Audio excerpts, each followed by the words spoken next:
Hello everyone, welcome back to my channel. Today I want to share with you a story of a patient who is very near and dear to me because she's my cousin from Newfoundland, and I want to share with you her smile transformation and how it all happened with her 2 provinces away. So if you want to hear more about Jocelyn's story, then let's get started.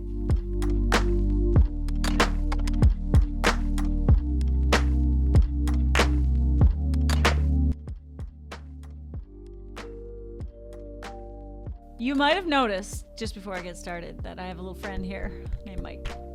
Hi, Mike. Mike and I are going to be spending some time together coming up shortly because we're going to be maybe tabling or kind of putting the YouTube channel a little bit to the side for a little bit. We're going to be working on a podcast called The Truth About Dentistry. So just a little side note on that.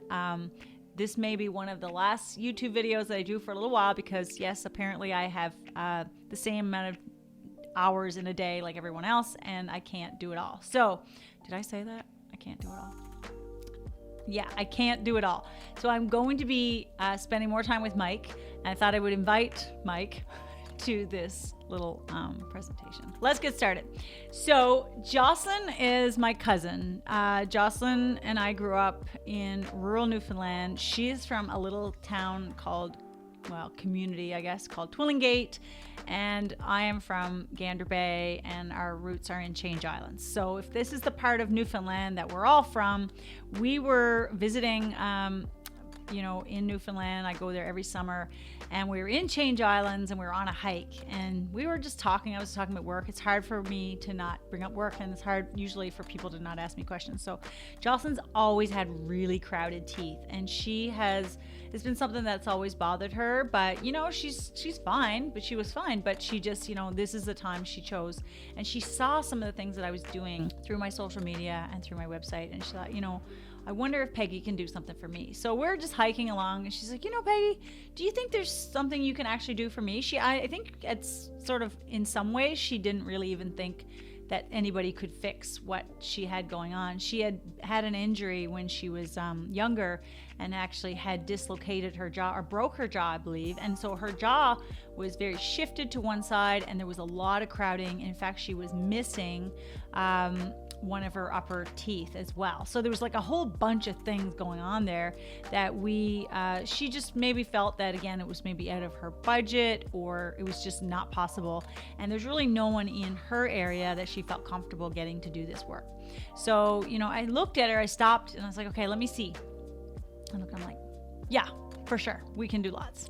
So I wasn't totally sure, I'm going to be honest, how I was going to do it, but I usually can tell if I can line things up. I usually have a bit of an image, or like a way that I think I can do it. I don't have to iron out all the details, because when a patient comes to me, when you first come to me, I'm going to look at everything and kind of analyze it through the computer, analyze through photos, and that's exactly what I did. But I had a rough idea, and these are some of the ways also that when I meet you for the first time in a virtual consult setting, you have sent me some pictures, and I can get a rough idea as to what I can do for you, like kind of early on. So this was her, in real time consult while we were hiking in Newfoundland.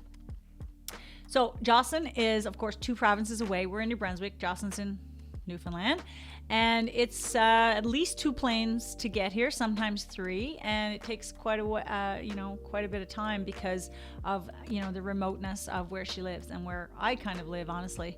But it was something that I said, look, if you come up, we can take the documentation, the records, we can do a digital scan, or what's called an iTero 3D image of your mouth. We can take the photos, and then I can go through everything, create a treatment plan. Yes, you're going to need Invisalign, and then we're going to bring you back when I have the aligners here, and we're going to insert them. So it was going to be a 2-step process just to get her into the aligners. And at first we even thought about maybe getting her scanned and getting all the documents done in Newfoundland, but that actually was a little bit of a roadblock there. So she flew up, she said, what the heck, you're my cousin and we're going to spend time together. So that's what we did. Clinically, once we did the records, what I found was interesting.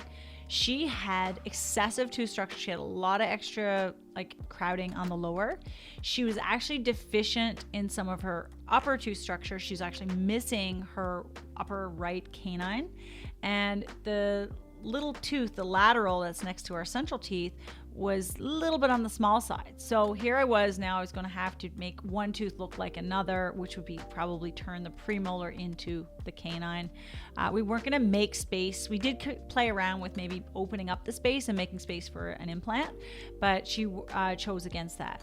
On the lower, in order to manage the crowding, and it was excessive. In fact, a lot of the crowding that she had been colliding, those teeth had been colliding with the upper teeth because the upper jaw was tipped deficient or smaller, that she had some chipping and things like that. So I knew I was going to need to do some bonding on the lower. And often when you unravel a lot of crowding like that, there tends to be little gaps down by the gum line, because called black triangles, because the bone has been kind of not had a place to be for many years. So teeth are overlapped. When you overlap them, then you get this like little gap in here. So I knew I would have to do probably some BioClear, some bonding on the lower teeth.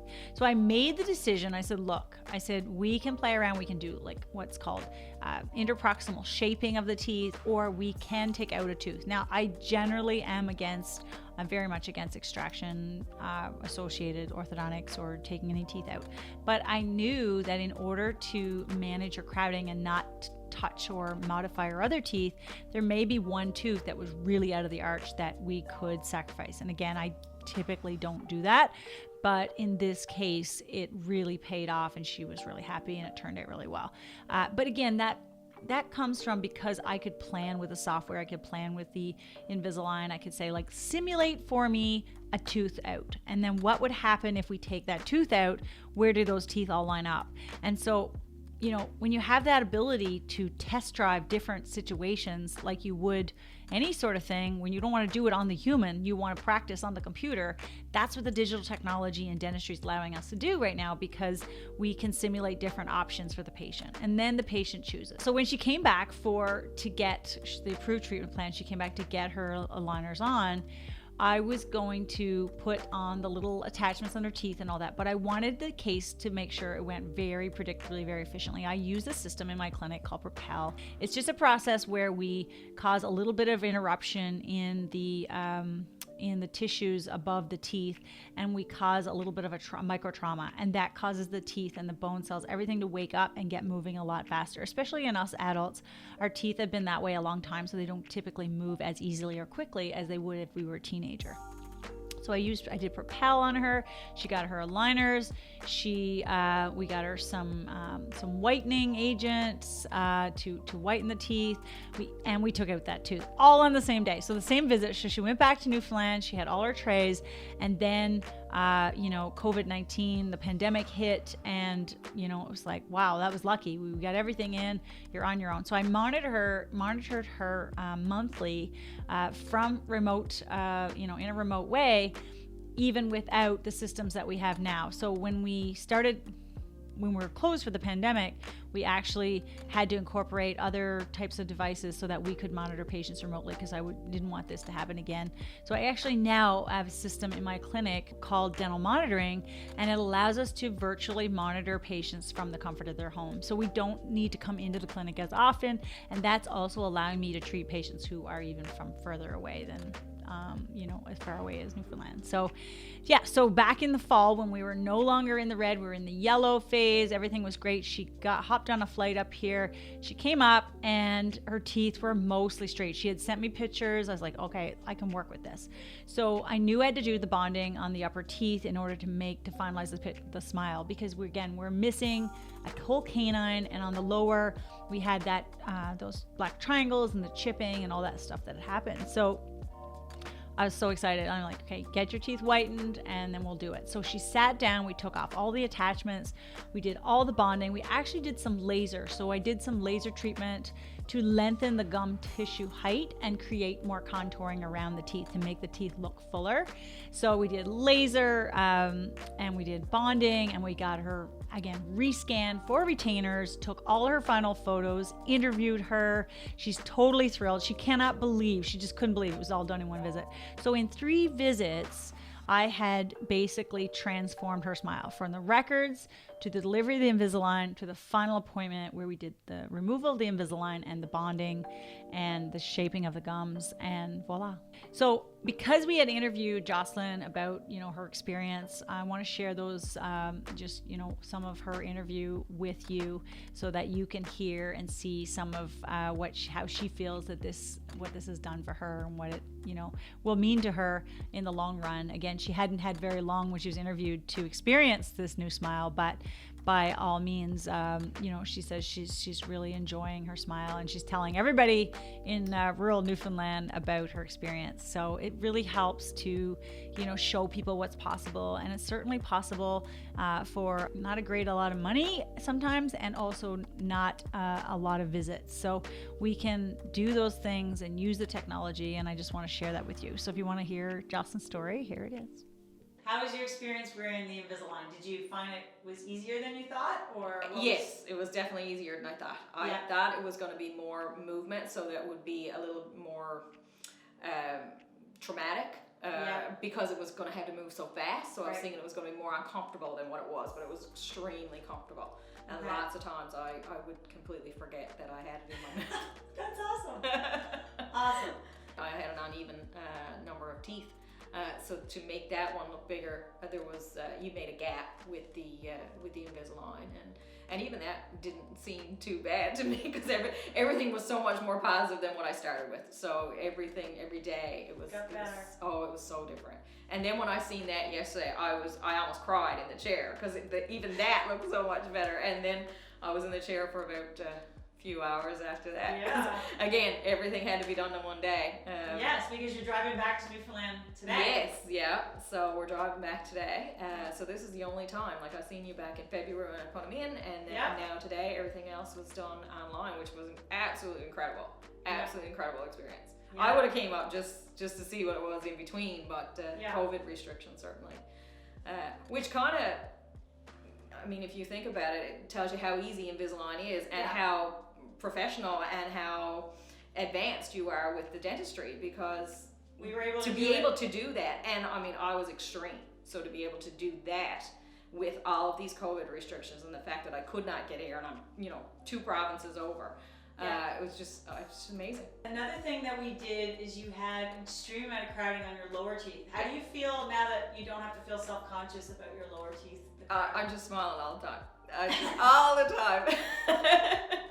You actually said to me when we were taking pictures, you're going to get sick of smiling. No, I am not going to get sick of smiling. And just the laughing and just the comments I'm already getting from family. And I can't wait to get home to show my husband and my son and my coworkers, because they're all asking. And even in the last month or so, I've had comments, "Well, gosh, your teeth are so straight," and not even realizing that I had Invisalign in. I'm like, "Oh well," and then I show them, and they're like, "I thought that took a long time," and I'm like, "No, it takes no time at all, and it's so easy." And I was telling them about all the stuff, and they're like, "Oh, it sounds bad." I'm like, "It's not bad. It is not bad at all." I cannot tell you how life-changing this is for me. It's something that's always irritated me, and I just kind of got into the back of pictures, or didn't take pictures at all because of my smile, and I just didn't like it. And now I need to go buy myself a phone.